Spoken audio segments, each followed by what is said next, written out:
Hello, I'm Tom from Editors and welcome to AOL Session. All sparks will burn out.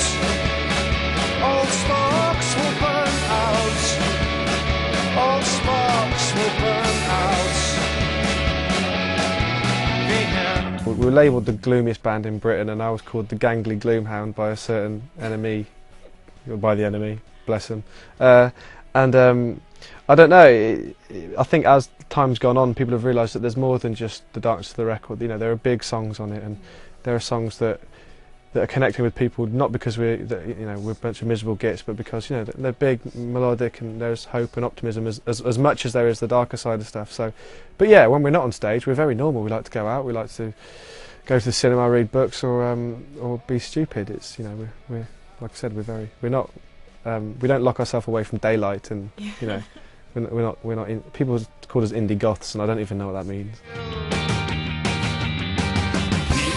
are quadruples, you should know by now. Be careful what you put them through. I don't know if it's ever important, it's not the end of the world if we don't. But we want to give it as good. You owe it to yourself to give it as good a shot as you can. And America's a massive market, and we want to see how it goes, and give it our best shot, and that's what we'll do. I do think there's a kind of element to our music that will cross over to American audiences more than a lot of the new kind of bands like Arctic Monkeys or whatever, or even kind of Hardfire. They're very British sounding. I don't think we have that. I think we have something that's a bit more universal. I'm not being bad about those bands. I think they're fantastic, but there seems to be something in our music that American audiences will get, if not more than people get it here. Fill your life with something else, baby. Fill your life with something else, baby.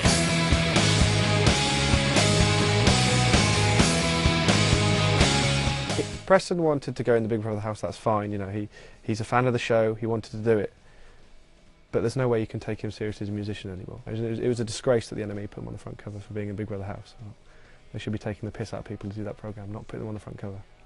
But he's lost his integrity as a musician. But he obviously wasn't that important to him, and he wanted to do the show, which is fine.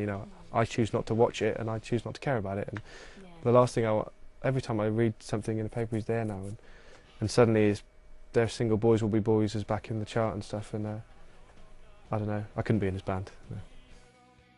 You don't need the stoozies, you don't need the stoozies, you don't need the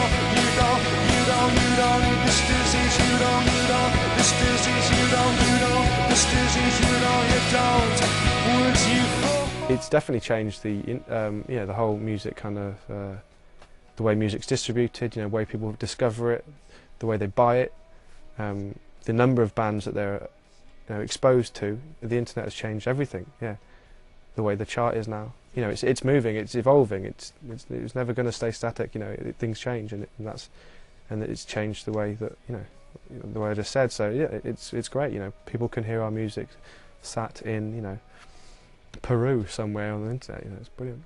The only people when people get uptight and kind of wary about it is financial side of things. But it's very easy to say this, but as someone in a band, that doesn't bother you. The fact people want to hear it and can hear it is a good thing.